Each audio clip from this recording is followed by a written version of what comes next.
Hello everyone, ఎలా ఉన్నారు? Court లాంటి బ్లాక్ బస్టర్ కాంబో అయిన రోషన్ అండ్ శ్రీదేవి మళ్ళీ కలిసి సేమ్ కోర్ట్ లాంటి మార్చిలో బ్యాండ్ మేళం అనే మూవీతో మళ్ళీ మన ముందుకు వచ్చేసారు. మరి ఆ కోర్ట్ మ్యాజిక్ ని మళ్ళీ క్రియేట్ చేశారా లేదా అన్నది సినిమా చూసి తెలుసుకోవాలన్నమాట. స్టోరీ విషయానికి వస్తే గిరి అండ్ రాజీ ఇద్దరు బావమరదళ్ళు. చిన్నప్పటి నుండి ఒకలంటే ఒకరికి చెప్పలేనంత ప్రేమ. అయితే గిరికి రాజీతో పాటు మ్యూజిక్ కూడా ప్రాణం. మరి గిరి రాజీని తగ్గించుకోవడానికి ఏం చేశాడు, మ్యూజిక్ అంటే పిచ్చిన గిరి లైఫ్లో ఏం సాధించాడు అన్నది స్టోరీ. ఇంకా పాజిటివ్స్ విషయానికి వస్తే పర్ఫార్మెన్సెస్ ఆలు వీళ్ళని తేడా లేదు.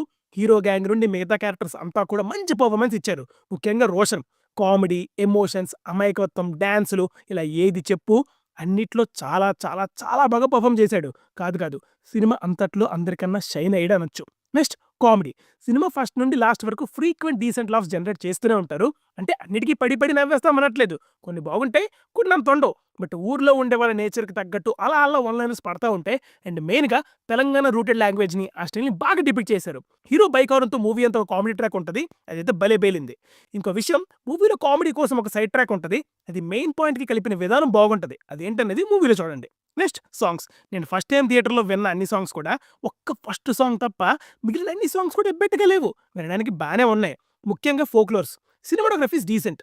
ఊర్లో నేచర్ అండ్ సాంగ్స్లో బాగా పిక్చరైజేషన్ క్యాప్చర్ చేశారు. ఇంకా నెగిటివ్స్ విషయానికి వస్తే ఫస్ట్ మాట్లాడుకోవాల్సింది స్టోరీనే. ఎస్, అంటే అవే బావమరదళ్ళు, గొడవలు, హీరో మావ డబ్బు వస్తే మారిపోవడం, ఇలాంటివన్నీ ఉయ్యాలా చంపాలా, లక్ష్మీ కళ్యాణం ఇలా చాలా మూవీస్లో చూసాం. అండ్ సినిమాలో కూడా మనకి మధ్య మధ్యలో ఈ మూవీస్ గుర్తొస్తూ ఉంటాయి. అంటే మర్చిపోయా, మేం ఫేమస్ సినిమా కూడా గుర్తొస్తుంది. అలానే ఎమోషనల్ ట్రాక్ అండ్ క్లైమాక్స్. ఈ పోర్షన్లో ఎమోషన్ని కొంచెం డ్రాగ్ చేసినట్టు అనిపిస్తుంది. అలానే హీరో హీరోయిన్ మధ్య ఉన్న బాండ్ కూడా ముందు నుండి వీళ్ళకి ఒకలంటే ఒకరు పిక్చర్ అంటారే కానీ వాటికి తగ్గ సీన్స్ పడవు. పడకుండా ఎమోషన్ రా అంటే రాదు కదా. అండ్ అలానే స్క్రీన్ పెయిన్ రేటింగ్. ఇప్పుడు హీరో సాధించాలని చూస్తూ ఉంటాడు. ఒక్కసారిగా కొట్టేసావరా ఇంకా సక్సెస్ వచ్చేసిందంటే నెక్స్ట్ సీన్కే పడిపోద్ది. ఇది ఎన్ని సినిమాల్లో చూడలేదు. అలాగే స్క్రీన్ ప్లే కూడా చాలా బ్యూటిఫుల్గా ఉంటుంది. ఏమవుతుందో చాలా ఈజీగా గెస్ కొట్టేస్తాం. Next production values. అంటే సినిమా అంతా అనను కానీ చాలా చోట్ల మెయిన్ సాంగ్స్కి అండ్ సెట్స్కి బాగానే ఖర్చు పెట్టారు. కానీ కొన్ని ఫుటేజ్ లైక్ ఊర్లో పెళ్ళి అవుతుందని చెప్పడానికి వచ్చే డ్రోన్ షాట్స్ కానీ, వర్షం పడుతుందనే షాట్స్ కానీ ఇలా చాలా వాటికి ఏఐని వాడేశారు. అసలు వీటికి ఎందుకురా ఏఐ?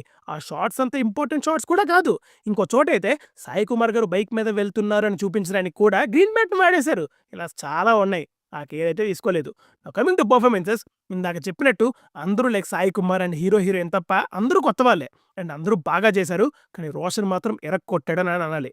సో ఎలా ఉందిరా అంటే బిలో యావరేజ్ అండి. కొత్త కథ కావాలి, బుర్ర పెట్టి చూడాలని అనుకుంటే ఖచ్చితంగా డిసప్పాయింట్ అవుతారు. సో ఇదండి మా బ్యాండ్ మేళం రివ్యూ. రివ్యూ నచ్చితే లైక్ చేయండి, షేర్ చేయండి. అలాగే ఇలాంటి రివ్యూస్ మిస్ అవ్వకుండా ఉండాలంటే మా మూవీస్ రివ్యూ ఛానల్ సబ్స్క్రైబ్ చేసుకోండి. బాయ్.